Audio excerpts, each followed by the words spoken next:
Welcome to Show Don't Tell. In today's episode, we're going to talk social housing and inspect the leaky roof of the welfare state. With over 1 million names on waiting lists, ever-increasing housing benefit costs due to the incredible political games around building new social homes, it is about time we explored the facts and figures to see what's really going on in social housing and why it's in the state that it is. This is Show Don't Tell, so let's get into it.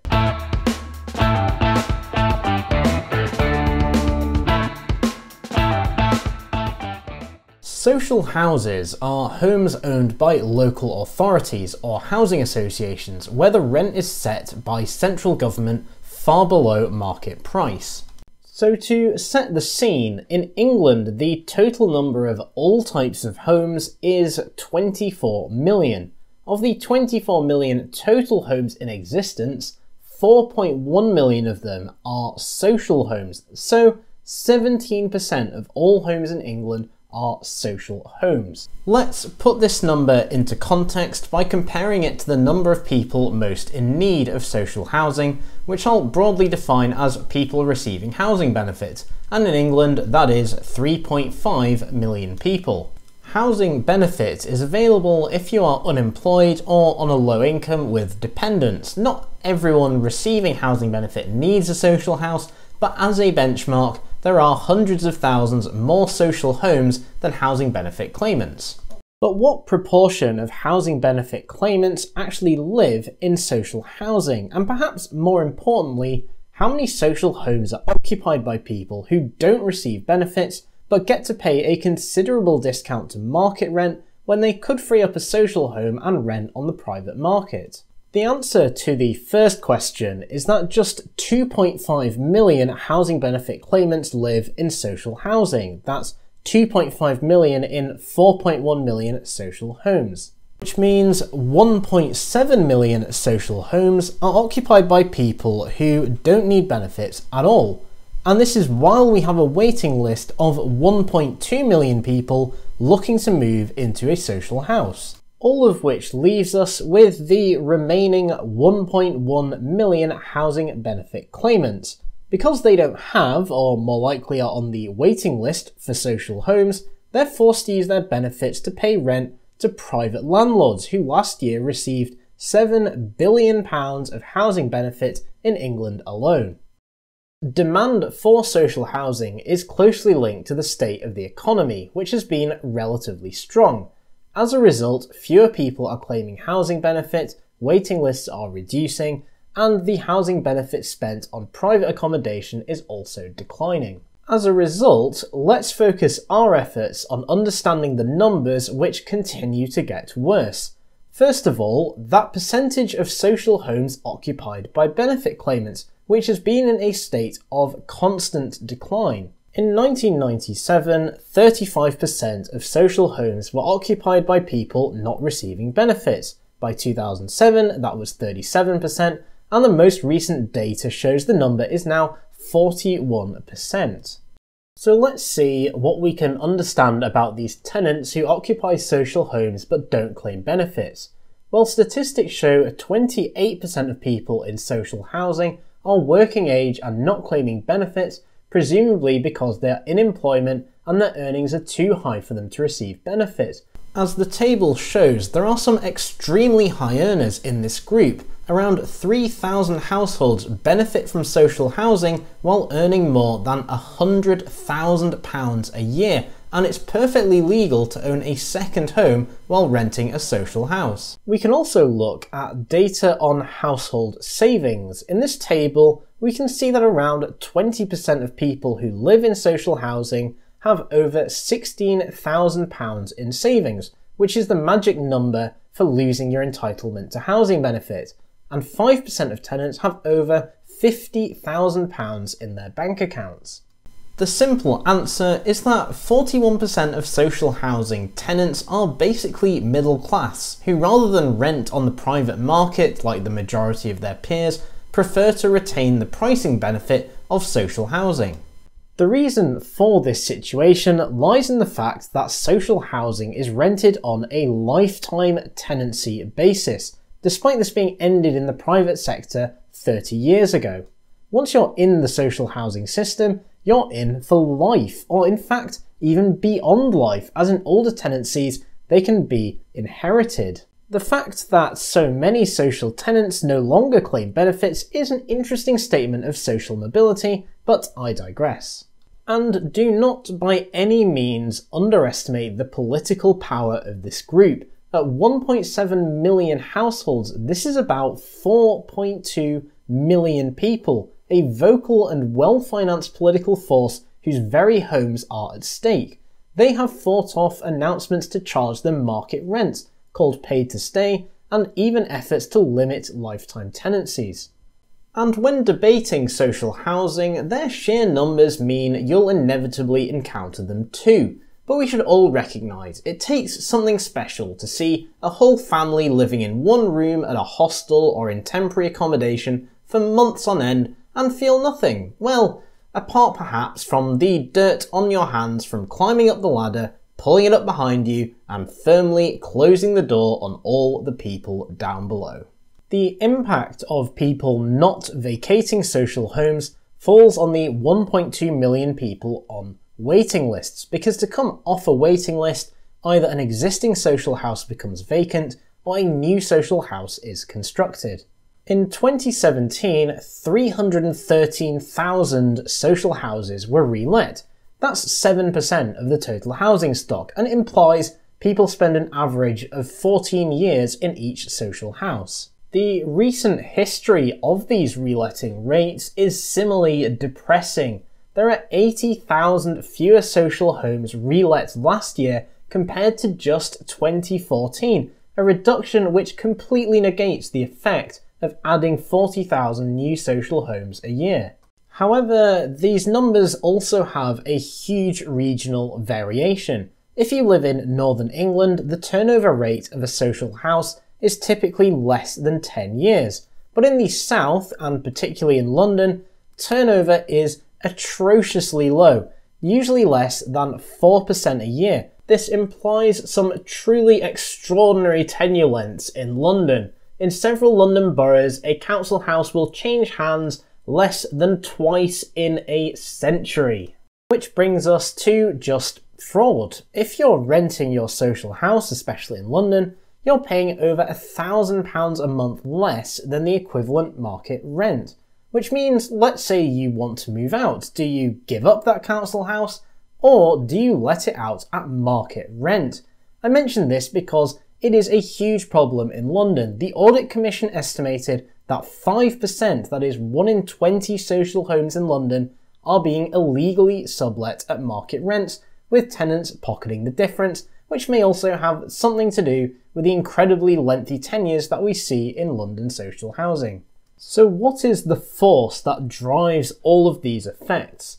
Well, social housing is not an island completely separate from the private housing market. Many of the issues in social housing are driven by the housing crisis and the general lack of affordability. If people cannot afford anything even close to the standard of what they can access through social housing, combined with lifetime tenancies, there's very, very little incentive for people to leave attractive social accommodation. So all of these various facets of the social housing crisis are really an inevitable consequence of the UK's overall lack of housing affordability. Now let's talk about the second trend that continues to worsen, the percentage of housing in the UK that is social housing. If we look at a graph of social housing over time, it's a depressing story. Any growth is fairly lackluster, and the percentage of social homes is constantly decreasing. So we need to understand a bit more about what changed since 2010 in social housing, mainly as a result of the 2011 Localism Act.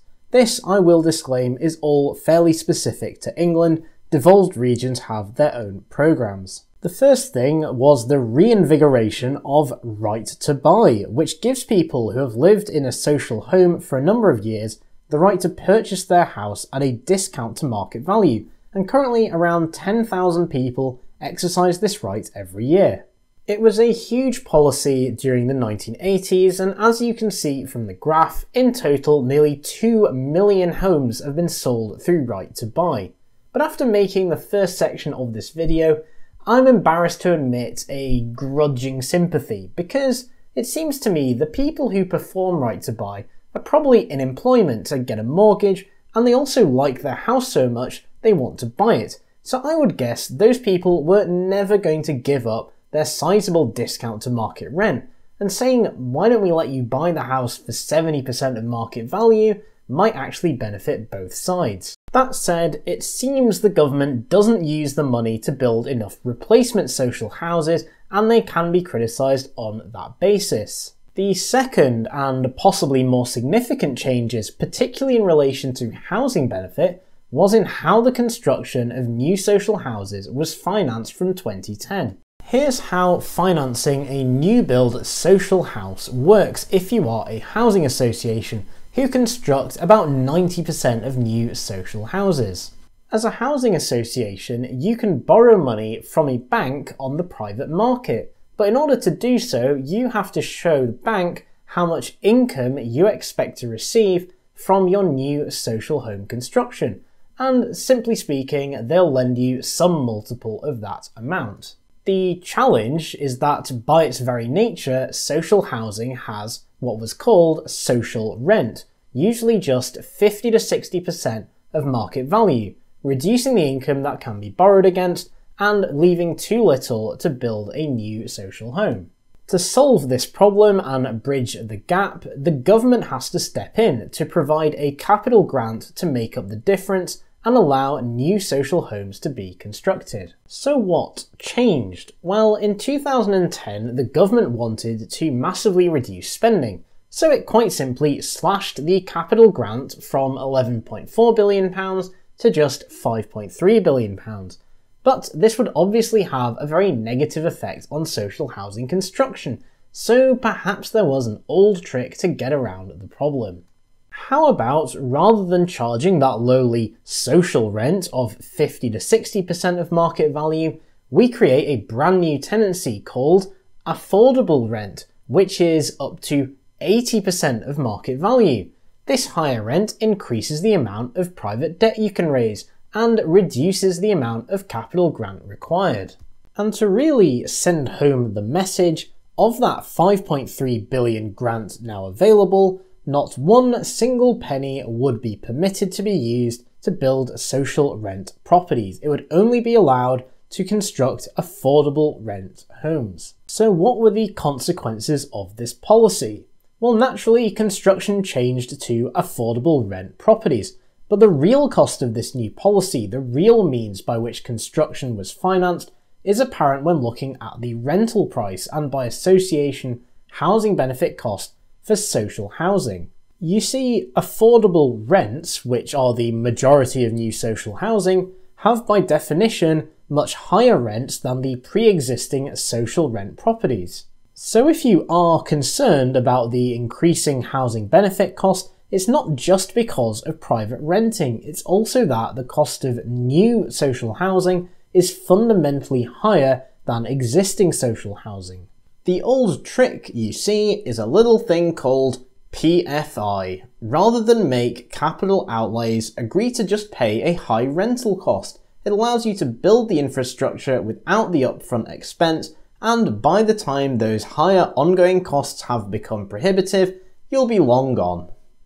By 2015, the government seemed a tad put out by, the inevitable consequence of its own creation. So without missing a beat, in 2015, the Chancellor announced, "We're also going to end the ratchet of ever higher housing benefit, chasing up ever higher rents in the social housing sector. These rents have increased by a staggering 20% since 2010. So rents paid in the social housing sector will not be frozen, but be reduced by 1% a year for the next 4 years." Aside from completely glossing over the facts of why the increase had occurred, if all rents decrease in value, then life gets tougher for social landlords unless they start reletting properties also at affordable rent, and this now represents 20,000 new lets each year. Combine this with the incoming supply of high-rent, affordable homes, it's not a surprise that as a result of their increasing proportion in the mix, despite the Chancellor announcing a 1% reduction in social housing rents, the actual cost continues to increase, often in line with inflation. And it also meant, hello darkness, my old friend. Section 106. As I spoke about this nefarious legislation at some length in my previous video, the madness of housing in the UK, I won't explain the whole background again, but suffice to say, one of the consequences of reducing the capital grant was that local authorities massively increased their demands on private developers through Section 106 to build new social homes. If you look at this graph, you can see just how substantial the changes were. Prior to 2013, housing developers supplied between 2 and 4% of new homes under Section 106. That equates to about a quarter of all new social housing. Today, however, that number is closer to 8%, nearly half of all new social home construction, entirely contributed by the people buying new build private housing. Councils now demanding such an obligation on house builders is one of the main reasons why I believe small house builders have exited the market, large house builders are cleaning up, and why we have such a low level of overall new housing construction. Given the substantial level of social housing in the UK, it makes a lot of sense to try and fix what we already have, either directly through social housing reform or building more houses in general, rather than the more aristocratic approach of paying ever more money that never really resolves the problem. And what money we do spend could at least be spent directly rather than hidden through housing benefit, as that effect of the Affordable Homes Programme is going to weigh on the budget for a very, very long time. And that brings us to the end of today's rather long and technical episode. Congratulations for making it all the way this far. Hopefully you enjoyed today's episode. Feel free to like, subscribe, or just watch some of my other videos, and I'll see you next time.